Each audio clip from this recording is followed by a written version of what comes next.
வணக்கம். நம்ம இப்போ சாம்பார் சாதம் எப்படி செய்யறதுன்னு தான் பார்க்க போகிறோம். அதுக்கு குக்கரில் ஒரு ஸ்பூன் எண்ணெய் விட்டுக்கலாம். அடுத்தது ஒரு ஸ்பூன் நெய் விட்டுக்கலாம். நெய் நல்லா உருகட்டும்.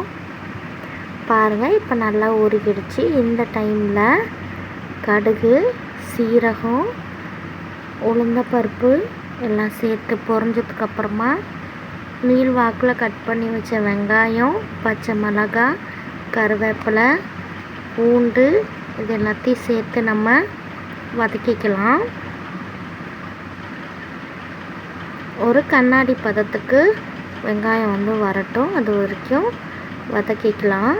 அடுத்தது பெருங்காயத்தூள் சேர்த்துக்கிட்டு அதையும் வதக்கிக்கிட்டு ஒரு 3 தக்காளி பழம் சேர்த்துக்கலாம்.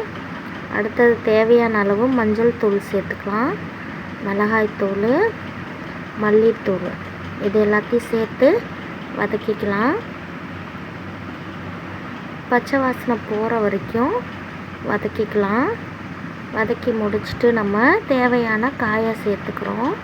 இப்போ நான் கேரட்டு, பீன்ஸு, பச்சை பட்டாணி 3 சேர்த்து அதையுமே நம்ம இந்த மசாலா மிக்ஸ் ஆகிற வரைக்கும் வதக்கிக்கிட்டு இப்போது சாம்பார் சாதத்துக்கு தேவையான தண்ணி ஊற்றிக்கலாம்.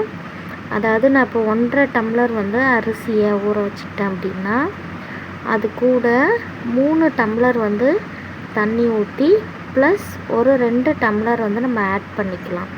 இதுதான் நம்ம அளவு. அடுத்தது தேவையான அளவு உப்பு சேர்த்துக்கலாம். அப்போது நான் 5 டம்ளர் அளவுக்கு தண்ணி ஊற்றிக்கிட்டு கொஞ்சமாக ஒரு நெல்லிக்காய் சைஸ் புளி ஊற்றிட்டு அதையும் மிக்ஸ் பண்ணிக்கலாம். உப்பு சேர்த்து மிக்ஸ் பண்ணிக்கலாம். இப்போது லைட்டாக கொதி வரட்டும். இந்த ஸ்டேஜில் நம்ம வாஷ் பண்ணி வச்ச அரிசியை சேர்த்துக்கலாம். அரிசியை சேர்த்துக்கிட்டு இப்போ நம்ம குக்கரை நம்ம மூடி போட்டு மூடிக்கலாம். இதில் கூட நம்ம மல்லித்தழையை நம்ம சேர்த்துக்கலாம். சேர்த்துட்டு மிக்ஸ் பண்ணிவிட்டு குக்கரை மூடி போட்டு மூடி ஒரு 5 விசில் வர வரைக்கும் வெயிட் பண்ணலாம்.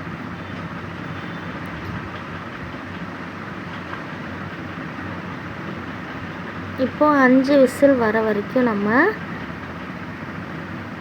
வெயிட் பண்ணலாம். இது கூட நான் லைட்டாக வெல்லம் சேர்த்துக்கிறேன். கொஞ்சமாக சேர்த்துட்டு மிக்ஸ் பண்ணி விட்டு அப்புறமா நம்ம மூடி போட்டு மூடிக்கலாம். மூடி முடிச்சதுக்கப்புறமா சாதம் நல்லா குழஞ்சி வந்துட்டுருக்கும். அப்போ லைட்டாக ஒரு ஸ்பூன் நெய் விட்டு சாப்பிட்டோம் அப்படின்னா அட்டகாசமான சாம்பார் சாதம் நமக்கு ரெடி ஆகிடும். நீங்களுமே வீட்டில் சமைச்சு பார்த்துட்டு சாம்பார் சாதம் எப்படி இருந்துச்சுன்ட்டு சொல்லுங்கள். பாருங்கள், சாம்பார் சாதம் நல்லா வந்திருக்கு. நல்லா மிக்ஸ் பண்ணிக்கலாம். நல்லா குழஞ்சி வந்திருக்கு. நீங்களும் வீட்டில் செஞ்சு பார்த்துட்டு எப்படி இருக்குன்னு சொல்லிட்டு சொல்லுங்கள். இது கூட நம்ம முருங்கைக்காவும் சேர்த்துக்கலாம். ட்ரை பண்ணி பார்த்துட்டு எப்படி இருக்குன்னு சொல்லுங்கள். Thank you.